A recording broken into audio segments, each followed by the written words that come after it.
Okay, we are testing. Connor and I are just sitting in the garage having one of our classic talks. I am sick, forewarning.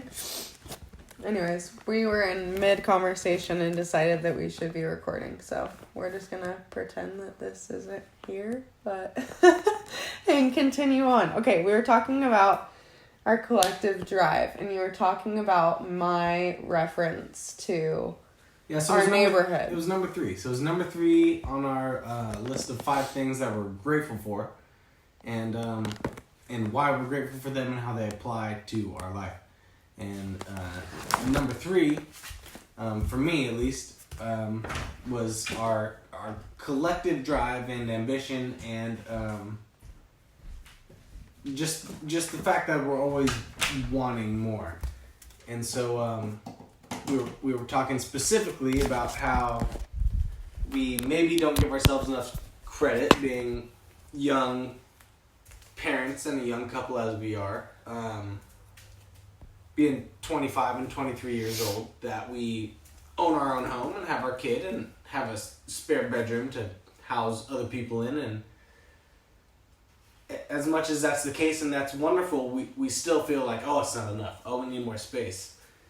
And so I just appreciated that in our relationship, and that even if and when one of us comes to a point where we feel like, oh, this is awesome, the other one's kind of like, yeah, it is, but we could have so much more. Right. So it's that was my third one. Just that I feel like we really push each other as a couple, and I really appreciate the drive we bring out in one another. And I think too, like, even going back to, which kind of just inspired like us recording this or even starting any sort of a podcast type thing, is just, and I guess my business kind of started it for me, which kind of started it for us, but you've always kind of watched videos that expanded your mind and you kind of turned me on to that. But really when I started this business, it was like, I just really, like, I went head first. And I dove all in. And I think even with not even just physical things like our neighborhood or our house, but even just mentally, having that drive and that challengingness with each other, because I'm listening to something and sharing it with you and vice versa. Or like I walk out here and you're watching some video that catches my ear and all of a sudden I'm learning something new or whatever. So not even just like physical things, but I would agree in the sense of just like on a mental standpoint. No, absolutely. And I would say that, I always had an interest in the kind of crazier side of things. I've always been somewhat of a conspiracy theorist. You know, I would listen to crazy stuff and like, oh, what about this kind of thing? And often I could prove it to not be true or whatever, you know, but I always kind of had that side of me. But I think in reference to what you're saying, as to when you started this business, I think is more when I got involved with the more serious, like, self-development and, like, self-growth and how it really relayed more to the real world kind of thing. And so I think since then is really when I've been more on that sort of level. It's funny. And working on myself more is since when you've been doing this, as opposed to kind of going off on into the rabbit hole. Yeah, no, 100%. And it's funny that you say that, because I was just listening to a podcast today by Tom Bilyeu, and I love the impact theory. Like, if you have never listened to that podcast, oh my gosh. No, Tom's the bomb. Tom's the bomb. But what he was saying was, oh shoot, what was just your point before this? I always do this. I always lose my train of thought. Well. We do this all the time. Shoot, I just heard something from Tom. Okay, anyways, I don't remember what I was saying, but I do have a different point in that you were into, he was talking about that. I do remember now. He was talking about Buddhism, and he said specifically, like, and I'm not super familiar, so please don't quote me on this, but essentially that Buddhists focus so much on separating themselves from this reality or this life. They're looking to meditate to a point where they can step out of reality for a second and have that higher self essence for a sec. So hang on, let me touch on this before I forget my train of thought. But what he was saying was that essentially, he's not going so much as to there, but he does have this both like business self-development, spiritual self-development, where he is meditating and doing these certain things. But like what you're saying, in the self-development aspect of applying to daily life and applying to business and applying to your jobs and applying how you feel in just day-to-day financial situations or with your partner or whatever. And I think that's kind of more what you're referring to, no? Like, since I started this? Yes and no. I think in one respect, the answer is yes, in the fact that it's more focused on us and family and forwarding ourselves. But on the other side of it, initially, before you started doing this, I don't think I had any intention. Like, I was just kind of shooting down any old hole that was. Like a Facebook scroll. Yeah, exactly. And I'd find something and I'd watch the next video, watch the next video, and just, exactly. I would just go anywhere. And I had no intention of any kind. But after you kind of started doing this and started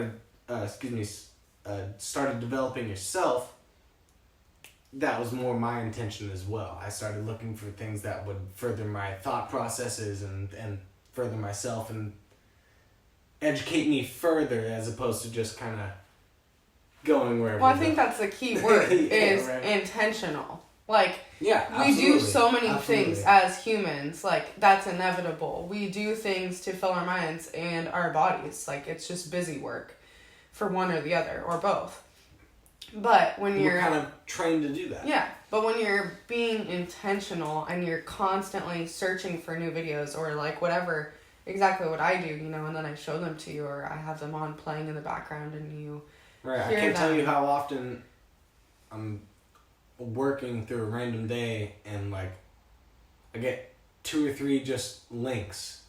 And I'm like, what the hell is this? Yeah. And it's you, and it's just like 3 different podcasts, like an hour long a piece. You're like, watch all of these. Like, how am I supposed to?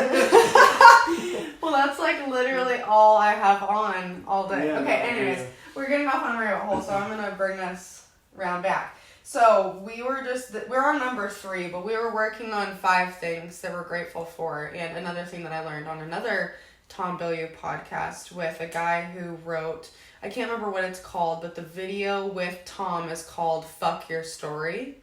And he wrote the book called Everything is Fucked. I really wish I could remember his name, but I do remember the titles of both of those. But anyways, he was talking about, because I journal so often and I write 5 things that I'm grateful for. And Rachel Hollis's Start Today journal, where I'm writing the 10 dreams that I have as if they've already happened. But he said that that's great, but that's like throwing affirmations onto your thoughts when you feel like shit. That doesn't fix anything. That's just like spraying Febreze on a dog bed that smells and you're like, sorry, I'm totally sick, but smells, and you're like, oh, it smells better now. So anyways, he said to jump into like why you're grateful for those things. So what is number 4? So you went last, right? You said collectively, our collective drive. I think something to talk about, and I talk about it every day, but something to bring up, and I will just say it every day because I think it is this important, is, number 4 is having clean water. Man, there are so many people on this planet. That's a whole nother. And that reminds me of another podcast that I was listening to today. I would love to share that with you because it's specifically on this point, and I'll like link it if I ever post this. But anyways, I'm very grateful for clean water. Just I think about it every time I run the dishwasher, every time I run a load of laundry or take a shower or wash my face, all the things. There are people even in the U.S. Like, I think people think, like, because they're in the U.S., gonna everybody say. has That's what I was water. gonna It's like, say. you're so ignorant. Right, like you can sit and, I know there's a water problem, and yeah, there's children in I'm Africa who grateful. have to walk a mile to get their water, and that's so bad. No, there's people in the United States of America who can't take a shower out of the nozzle in their shower. They have to use bottled water. It's too dirty to shower with. It's too dirty to drink. And we don't fix it. It's the fact that you live somewhere. If you live somewhere, and if you don't, I'm super sorry for you and apologetic, and I hope that we get help to you sooner than we are.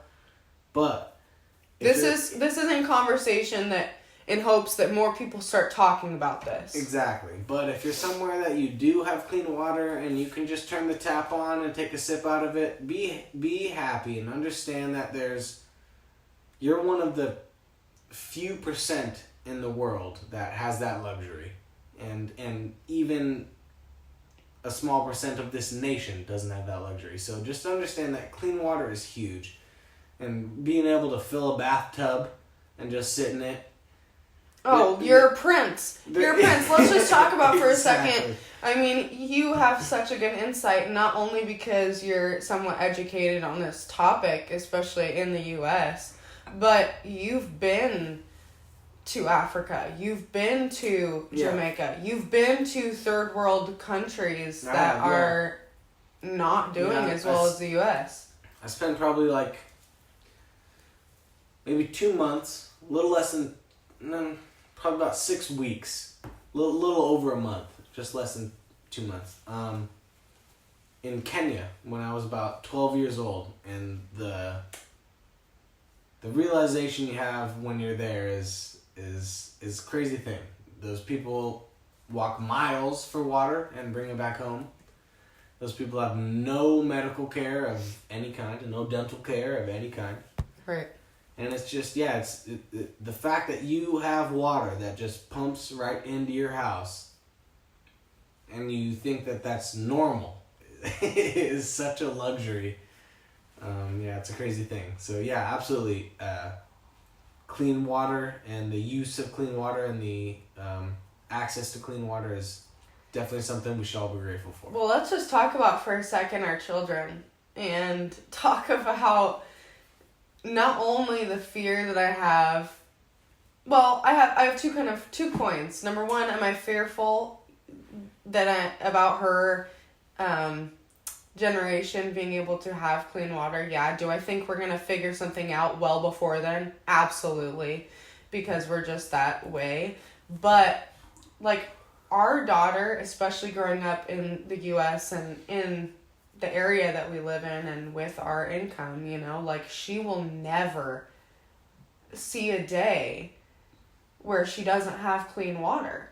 Especially because, granted, if you're listening to this, we live in Malala, Oregon. Oregon has the cleanest air, cleanest water, pretty much in the U.S. So, I mean, I don't know. I don't know. Am I wrong?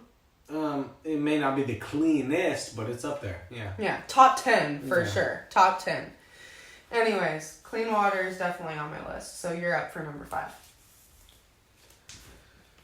Number 5, I guess I would say, if I had to pick something out of anything, and honestly, this should probably be higher on the list, if I was to be perfectly honest. I don't think these are prioritized. Hey? Yeah, right. Not necessarily, but if I was to prioritize them, it probably should be. It's the overall love that we have for our family and that our families have for us, in all extents, right? There's not a single piece of either of our families that doesn't love us with their whole heart. And at the end of the day, that's what really matters, right? Like you could live in a box, no offense to anybody, but you could live in a box, and as long as you got mom and dad and brother and sister and anybody, as long as you got anybody who you consider family, even if it's not blood, and you consider them family, like that's what counts. And we've got a good, solid extensive group of family members who we would do anything for and who would do anything for us. Oh. And I'd say that's probably number 5 for me. Is that like I feel fully supported, and I feel like we support everybody else, and it's a strong circle. You know what I mean? I would agree for sure. Even when we went to Grandma's funeral last week, Mads was all laughing and was like, wow, that sounded like a party. Wish I was there. And I was like, no, as much as it's a joke, and it was definitely sad, and obviously a funeral, and it was a great celebration, but it was just that. It was exactly what she would have wanted. It was a celebration of life, and I think that was a perfect example of just the family unity and just everybody coming together and like being together. And you could feel it that night too. Yeah, you really could. You really could. Everybody who necessarily there were no sides. It's like at a wedding. People that often, not like there's anyone who doesn't like each other or anything like that, but there's people who don't talk to each other, you know, more than once every year or so when they happen to. But on that night, it was all friendship, it was all love, it was everybody was one team, and that was how it was supposed to be. And yeah, it was a great night, absolutely. And that's what it's all about. And I feel like we have that in all aspects of our family. More or less, right? So. And I think it's cool that we've definitely implemented, and like I think I heard it first on a Dave and Rachel Rise Together podcast, and we've talked about it a couple times. I'm pretty sure it was them. I could be wrong.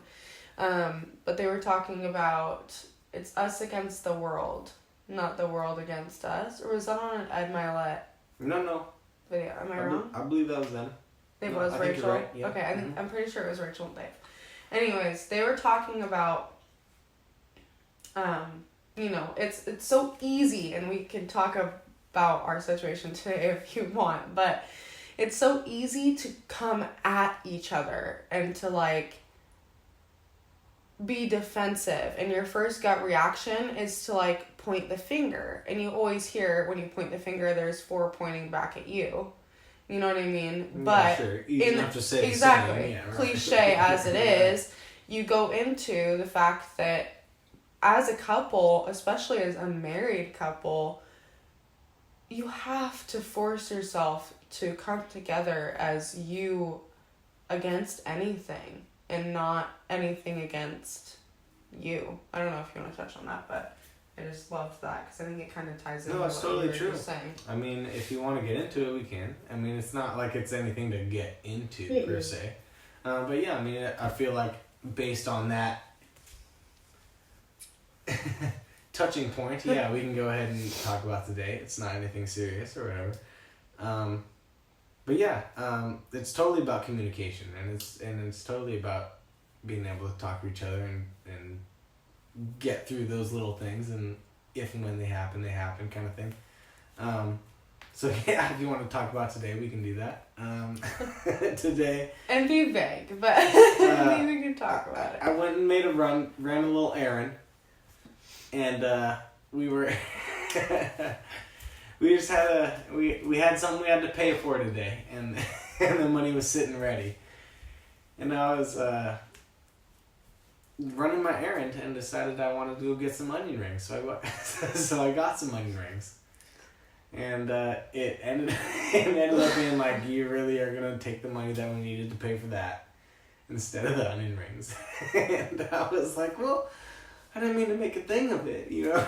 And it was just kind of came down to the principle, and we got into a little halfway serious argument.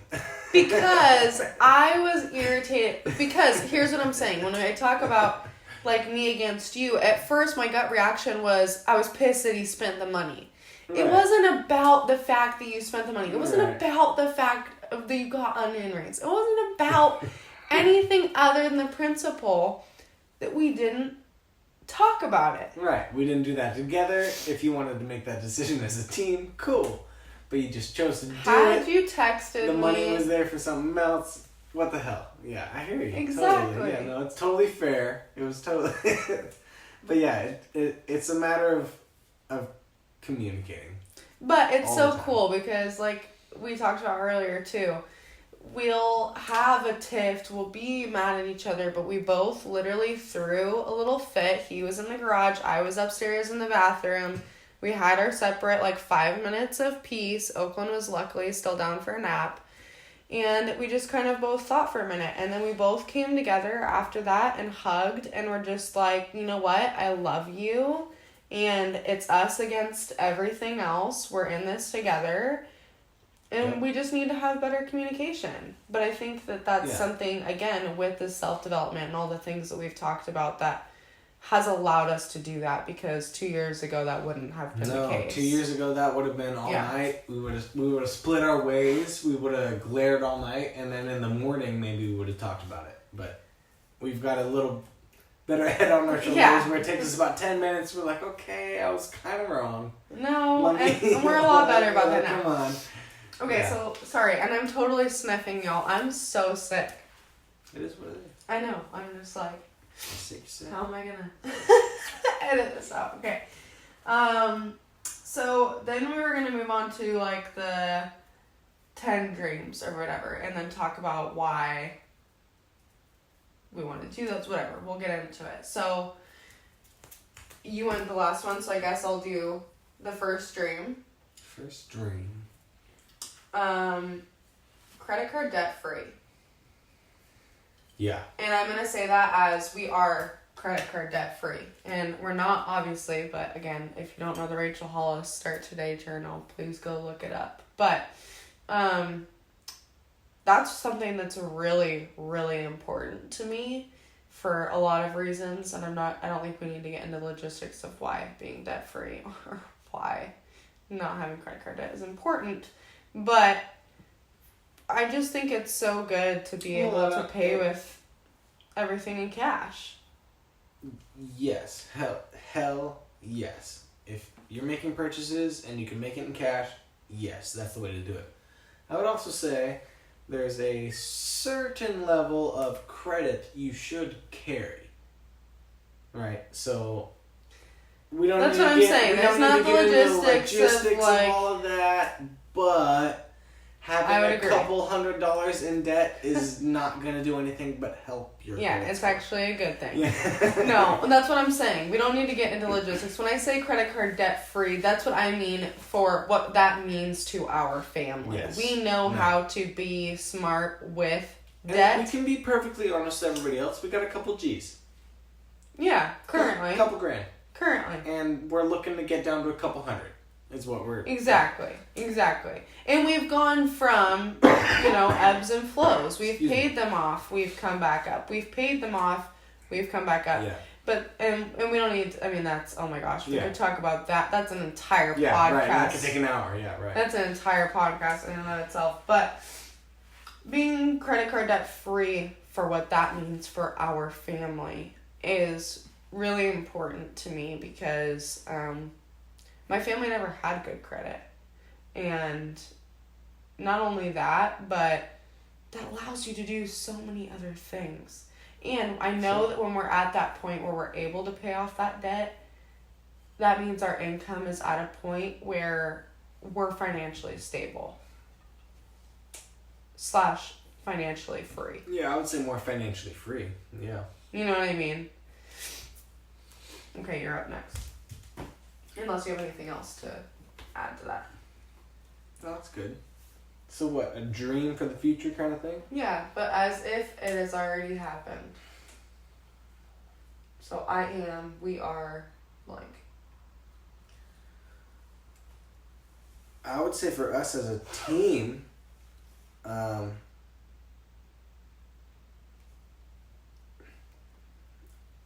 would love to be somewhere where we could build our own dream home, buy our own land and build our own dream home. Whatever that means as far as where we got to be in our careers doesn't matter to me.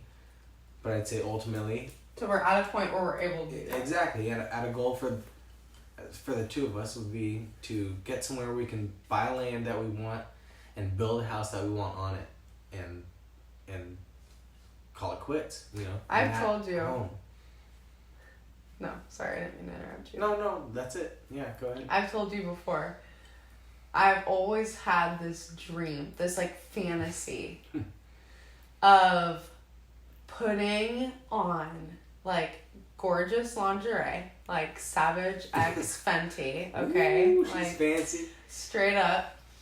And putting on this gorgeous, like, I almost like think of it as like a Barbie robe. Like, it's like see-through on the arms and everything, but it's got the big cuffs. Oh. You know, and the trail. Oh. You know what I'm talking fancy, about? Yeah. And it's pink. Yeah. I see Oh, it. gorgeous. Okay, and it's got the long train. And it's fluffy. And I've got white marble floors.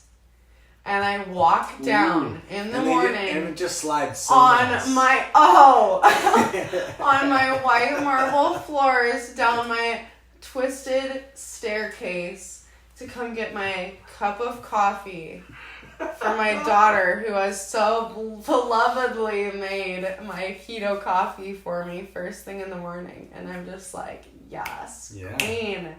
That is goals. I love that. Okay, yes. Dream home and cash. What else? What else? What are we on? I guess Oh, it's my turn. Yeah, I was gonna say. What are we on? Okay. That's 3, isn't it? Yeah. Number 3. Oh, this is a big, scary goal. Are you ready? Yeah. I want to go Ambassador 2.0. And again, we don't need to dive into too much specifics as for what this means, but we can talk about what this means for our family. Because Sure.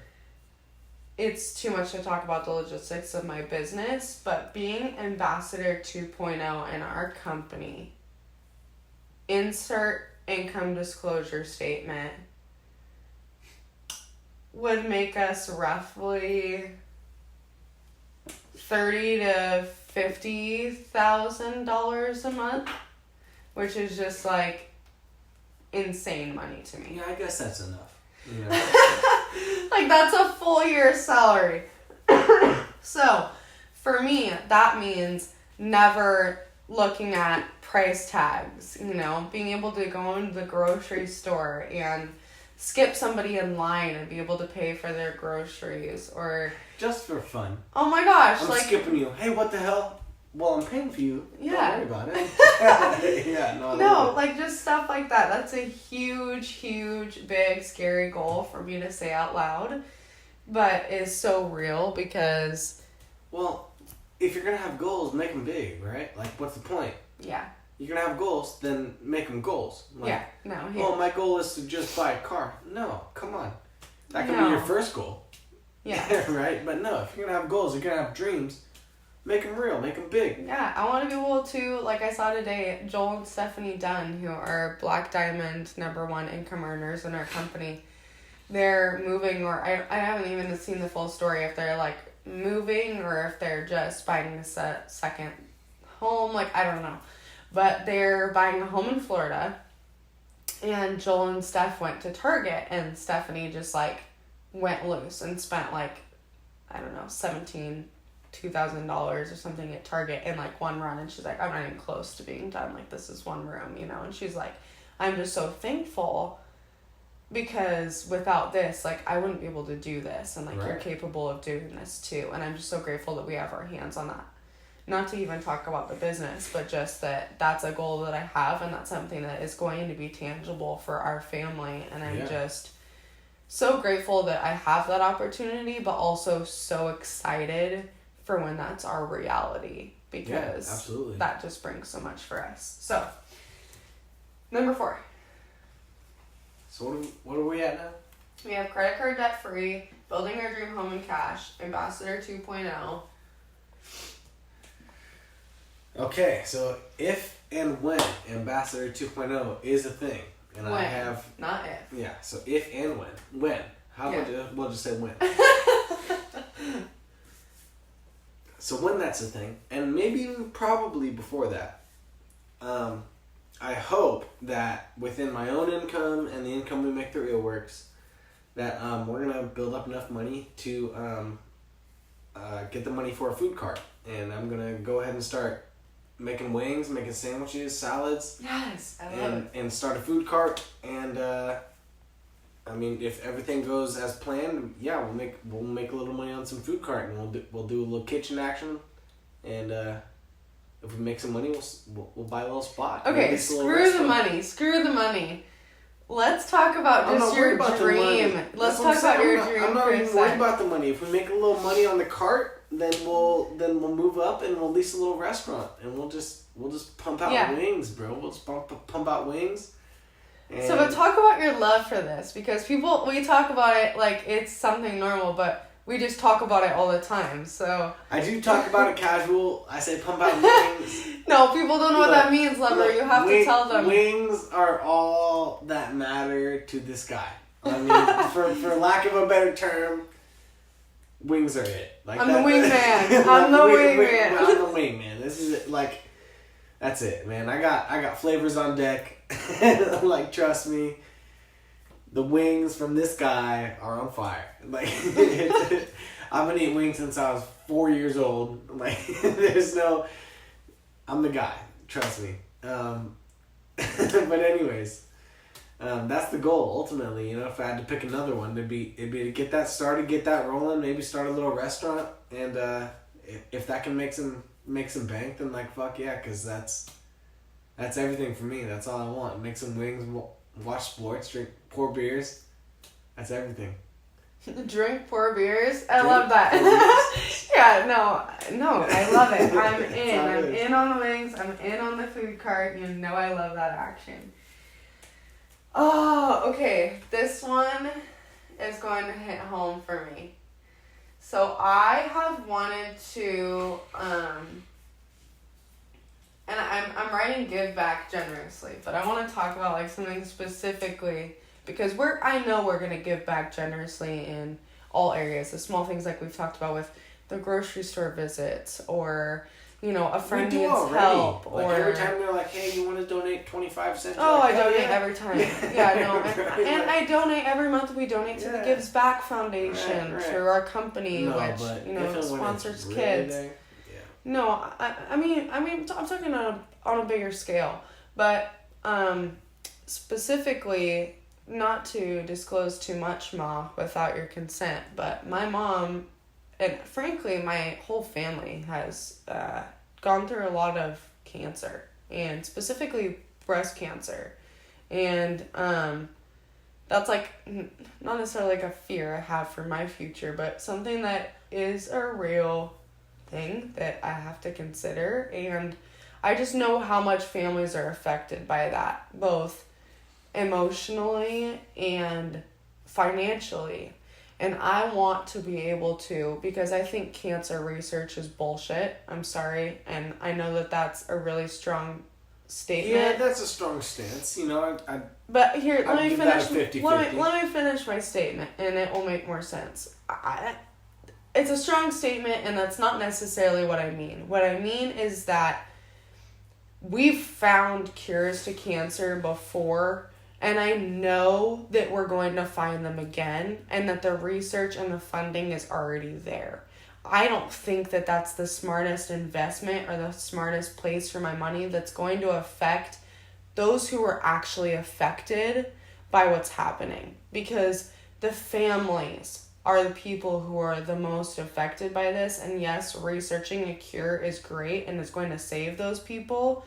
But regardless, there are people who are suffering from this right now. And those are the people who I want to help, because there's already money going to this funding. And you can do walks, and we can participate in other ways towards the researching. But for the actual money, I want to be able to sponsor a family, or come to someone who I know who is struggling with that. Contribute directly. Exactly. Yeah. And be like, what is your next 6 months worth of mortgage? And just be able to sit down at dinner and just write a check for that amount. Just to take that load off. Because I know what that feels like from the family standpoint. It's a different thing to donate $500 to charity research. To a charity, and who knows where it's going. Right. Maybe $25 goes to actually helping a family with their money. Exactly. Or with their given case, right? And again, I apologize for my statement in the first sense that donating to cancer research is bullshit. That's not what I'm saying. But again, what I'm saying is you want to be able to have the means to actually help somebody. To actually make an impact. Yeah. To actually make an impact. Because the research funding is going to continue whether my 10 grand is there or not. But to be able to give $10,000 to a family is literally paying their mortgage for the next 8 months. Right. You know what I mean? Like, that's everything. That means food on the table. That means the next 4 months of chemo paid for with cash instead of having to put that on care credit. So I want to give back in small ways, but that specifically is like where I want to pour into. So you're up next. What do you got? We on 5? 6. Oh, we're at another one. We're going through 10. I'm going to 10. I always go through 10. Alright. Something I'm thankful for, huh? No, dream. Oh, a new dream. We can do 8 if you want. Bump it down. You don't have a dream? I got lots of dreams, man. Well, spit them. Stun it. I mean, I got this one dream that's gonna sound stupid. Why would it sound stupid? Because I don't think that. I mean, maybe I could. I might be able to. I mean, one day. But I've always wanted to climb Mount Everest. Really? Yeah. But I can't do that with you. so many people have died, man, and like I don't have the best lungs in the world, and like I don't know. That's a big thing. But your girl has asthma. Being at the highest, I know you do. I would actually die. I wouldn't ask you to. I would actually die. Being at the highest peak on the planet. Yeah, that would be something insane. else, man. That would be something else. So that's pretty cool. That's a good one. But it's random. It's no, personal, good. You know. It's good though. Yeah. But it's pushing you outside your comfort zone, which is a whole nother topic.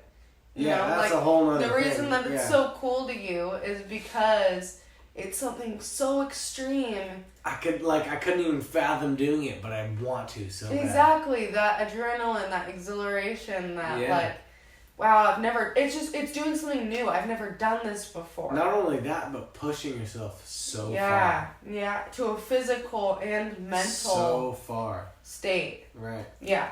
No, I love that. Okay, number 7 for me is, and this is a dream that I've always had, but I guess because we're in kind of a valley right now, I would say just, and it kind of goes along with Ambassador 2.0 and like the financial aspect, but like never having to look at a price tag. And at first it always started with me with groceries, you know, like being able to walk into the grocery store and just get whatever I wanted. Yeah, like when throw we were whatever living you in want in the the cart apartment. and check it out and whatever. Yeah. But I mean, even just anywhere. Like, the kids and I go to Nordstrom. You and see a we're nice walking jacket? through the store. Who even cares? That's nice. I like that. And you don't even look. Look. It doesn't even matter. There's no way it's more than 10 grand, and I got that. Yeah, no, exactly. So it's like, you know, whatever. That's a huge dream of mine. And also just being able to buy a whole new wardrobe. I know this is such a materialistic thing, but it also... Well, you know... I mean, it is, but it isn't. We're at a point in our lives where we're going from high school to adulthood. Right. You know what I mean? We're at 25 right now. We're like, we've got some new clothes, but like we've got some old clothes. And really, for the majority of the time, we don't feel like we have clothing for the proper adult situation. Mm-hmm. Right? So, yeah, no, a whole new wardrobe is totally... fair. Reasonable to me, yeah. No, I agree. We're right there. We're time to purge everything and get everything new. Well, is there anything that you want to add? To that one? To anything before we... Is that 10? Close out? No, I thought you didn't want to go all the way through. I mean, I don't care. I don't know if a 9 though.